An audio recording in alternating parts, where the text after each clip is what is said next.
तो SIR वाला जिसमें वोटिंग लिस्ट में नाम जुड़ाना और जो गलत नाम जुड़ गए उसकी आपत्ति करके उसको हटाना और उनको आशा की जो किरण दिखती है ना, एक न्याय की और आशा की किरण, वो हनुमान जी बेनीवाल में नजर आती है। राजस्थान की प्रत्येक जनता कांग्रेस बीजेपी से बहुत धाप चुकी है। की बार पूरे राजस्थान में हर पंचायत समिति में, जिला परिषद पे हमारे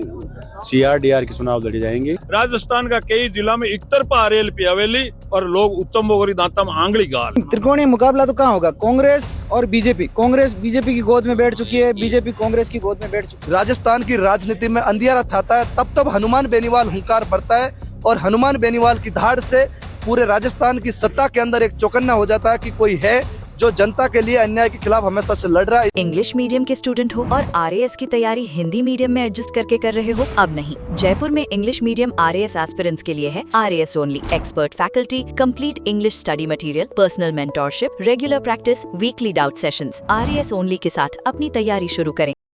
देखो, इसमें हमारी बेसिकली दो चीज है। एक तो SIR वाला जिसमें वोटिंग लिस्ट में नाम जुड़ाना और जो गलत नाम जुड़ गए उसकी आपत्ति करके उसको हटाना। उसके मामले में अभी हमारे जो BLA फर्स्ट जिला अध्यक्ष और जो BLA सेकंड उनको निर्देश दिए हैं, भाई जो नए नाम नहीं जुड़े हो, जो 18 साल से ज़्यादा का हो गया हो, 1 जनवरी 2026 को उसका नाम जुड़ाएं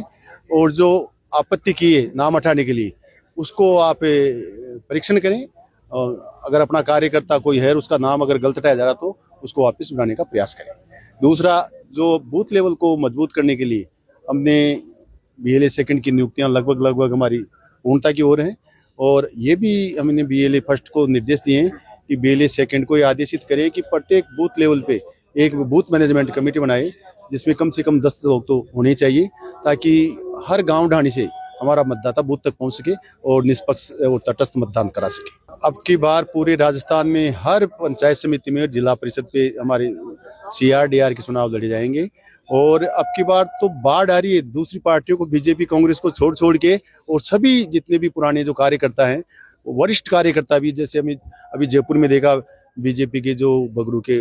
मंडल के मंत्री थे शंकर लाल जी, इसके अलावा हमारे हजराजपुरा के सरपंच साहब थे और कांग्रेस इकाई के अध्यक्ष थे, इसके अलावा कृषि मंडी के चेयरमैन थे सांगानेर के, वो सब ऐसे बड़े लोग छोड़ करके RLP ज्वाइन कर रहे हैं और उनको आशा की जो किरण दिखती है ना, एक न्याय की और आशा की किरण, वो हनुमान जी बेनीवाल में नजर आती है। और राजस्थान की प्रत्येक जनता कांग्रेस बीजेपी से बहुत धाप चुकी है,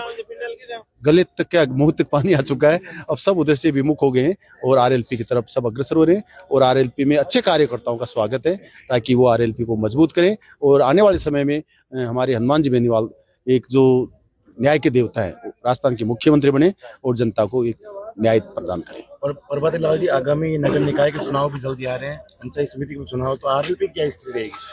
देखो, हम नगर पालिकाओं में भी, प्रत्येक नगर पालिका, नगर परिषद और नगर निगम में RLP चुनाव लड़ेगी और हमारे कार्यकर्ता बहुत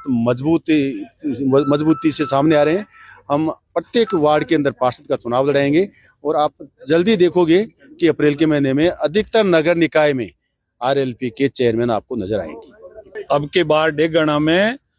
बाहर आई हुई है, प्रभाती लाल जी बता रहे हैं इस प्रकार। हमारे संभाग प्रभारी जी के सामने हम कह रहे हैं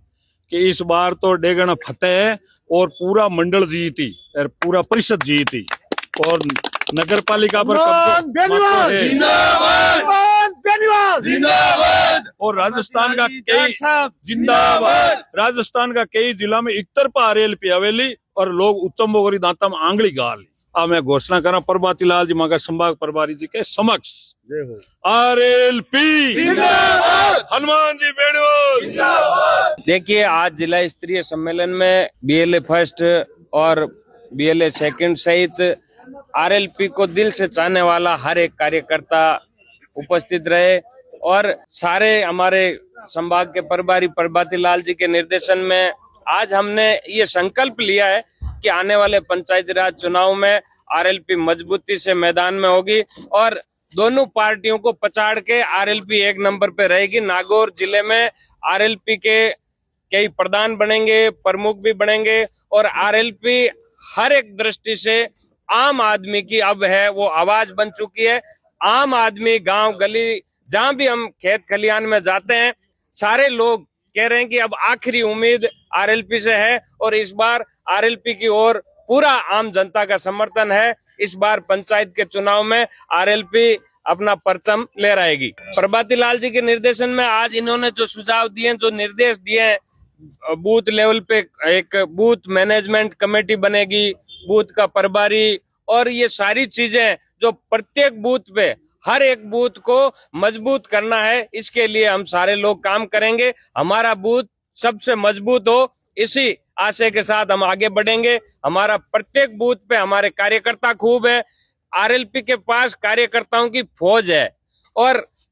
वही पार्टी हमेशा आगे बढ़ती है जिनके कार्यकर्ता मजबूत हो, और ये युवाओं की फौज आरएलपी के लिए वरदान है। आरएलपी को आगे बढ़ाएंगे और हर एक कार्यकर्ता आज ये संकल्प लेके यहाँ से जा रहा है कि आने वाले चुनाव में चाहे पंचायती राज की बात हो और फिर आगे 28 में जो विधानसभा के चुनाव होंगे, इनमें हम मजबूती से हर एक क्षेत्र में, गांव ढाणी नगर पालिका के चुनाव हो, चाहे पंचायती राज के मंडल पार्षद, ये सारे चुनाव में मजबूती से भाग लेंगे और गांव गांव ढाणी ढाणी हर एक अंतिम छोर तक, हर एक आदमी तक आरएलपी की रीति नीति और आरएलपी की विचारधारा को और हनुमान जी बेनीवाल के संघर्ष की कहानी हम गांव गांव ढाणी ढाणी तक प्रत्येक व्यक्ति तक पहुंचाने का हमने संकल्प लिया है और इसी के तहत हम आगे बढ़ेंगे और आरएलपी नागौर जिले में 100% इस बार इन चुनाव में मजबूती से दमखम के साथ लड़ेगी और आरएलपी का परचम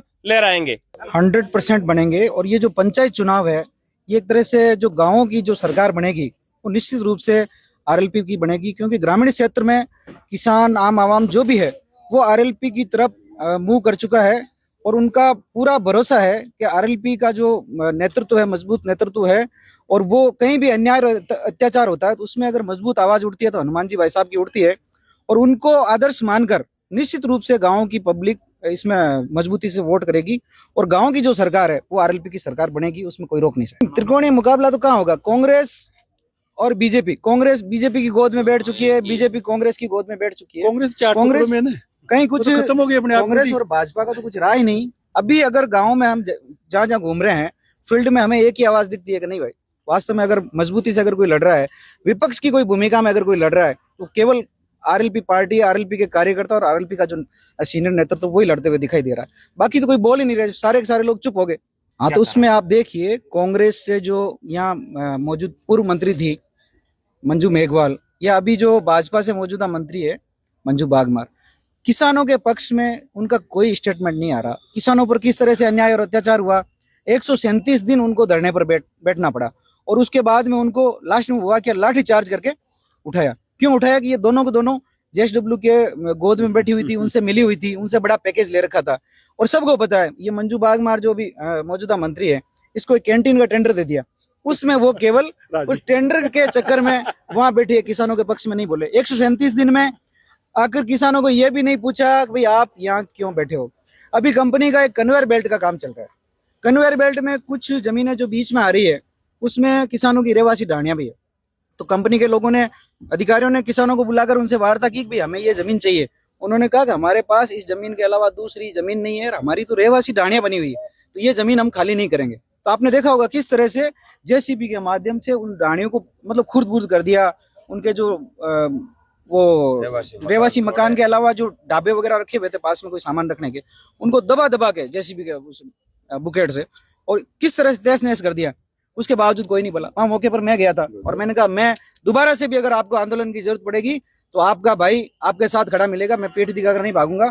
पहले की तरह लड़ने के लिए तैयार हूँ। देखिए कि आज का जो ये जिला स्तरीय नागौर जिले का जो ये कार्यकर्ता सम्मेलन का जो आज प्रोग्राम था, ये कोई सम्मेलन या कार्यक्रम नहीं, ये एक राष्ट्रीय लोकतांत्रिक पार्टी के संगठन को मजबूत करने का एक संकल्प था, जिसके तहत हर गांव ढाणी से, हर बूथ से, पूरे जिले भर से राष्ट्रीय लोकतांत्रिक पार्टी के तमाम वो कार्यकर्ता, किसान वो इस पार्टी से जुड़ने के लिए और आने वाले जो पंचायती राज चुनाव है उसके अंदर इस पार्टी को हर ढाणी से, हर गांव से और हर बूथ से जीत की गूंज के साथ राष्ट्रीय लोकतांत्रिक पार्टी की सुनामी पूरे प्रदेश भर के अंदर, पूरे प्रदेश में पंचायती राज चुनाव से आगाज होगा, जिसके बाद में ये जो तानाशाही रवैये की जो भाजपा और कांग्रेस की जो गुलामी जो सरकारें जो इस जनता के ऊपर थोप रही है, उनको सबक सिखाने का काम करेगा कि किसानों के साथ अन्याय और अत्याचार हम किसी भी सूरत में नहीं होने देंगे। क्योंकि राष्ट्रीय लोकतांत्रिक पार्टी वो पार्टी है जिसका मकसद और नियत साफ और सीधा संकल्प यही है कि गांव ढाणी से बैठा वो किसान जब वो अपने हक और अधिकार की बात करेगा तो उसके लिए, उसके दुख और दर्द के अंदर राष्ट्रीय लोकतांत्रिक पार्टी हमेशा से मजबूत है। और हम नागौर से ये आप सीधे और साफ शब्दों में कह देना चाहते हैं कि आने वाले पंचायती राज चुनाव के अंदर पूरे प्रदेश भर के अंदर नागौर जिले में हर बूथ, हर गांव के अंदर और हर पंचायत में राष्ट्रीय लोकतांत्रिक पार्टी का चुनाव जीता जाएगा और मजबूती के साथ राष्ट्रीय लोकतांत्रिक पार्टी मजबूत होगी। आज इस कार्यक्रम के अंदर मुख्य अतिथि श्रीमान प्रभाती लाल जी जाट साहब, जिन्होंने किस प्रकार से बूथ के ऊपर जो है मजबूत की जा सके और बीएलए फर्स्ट के बाद जो बीएलए सेकंड और जो बीएलए सेकंड का जो 10-10 कार्यकर्ताओं को जोड़ने का जो रूपरेखा और कार्यक्रम जो हमें बताया, उसकी विचारधारा और उसी के अनुरूप जो है उस नियमों के अनुसार हम आज से ही इस पार्टी को मजबूत करने का काम तमाम कार्यकर्ताओं के साथ जुड़ के इस पार्टी की रीति नीति और विचारधाराओं को घर घर ठाणी ठाणी जाके हम बताएंगे कि पार्टी को मजबूत, नई दिशा, नई गति देने का काम करेंगे। क्योंकि अगर वर्तमान परिदृश्य में कोई है, राष्ट्रीय लोकतांत्रिक पार्टी है जो जयपुर और दिल्ली के अंदर सत्ता की हनक के ऊपर आंख में आंख डाल के बात करती है और जब जब राजस्थान की राजनीति में अंधियारा छाता है तब तब हनुमान बेनीवाल हुंकार भरता है और हनुमान बेनीवाल की धाड़ से पूरे राजस्थान की सत्ता के अंदर एक चौकन्ना हो जाता है कि कोई है जो जनता के लिए अन्याय के खिलाफ हमेशा से लड़ रहा है। इसलिए अब तमाम वो जनता और वो बुजुर्ग, वो किसान, हर महिला वो चाहती है कि हमारे साथ न्याय हो और हमें कोई न्याय दिलाने के लिए काम करेगा और हमारे लिए अगर कोई हर परिस्थिति में कोई काम आएगा तो हनुमान बेनीवाल है। उसी मकसद को और उसी विचारधारा को आगे बढ़ाने के लिए ये संकल्प और ये सम्मेलन आयोजित किया गया है। झलको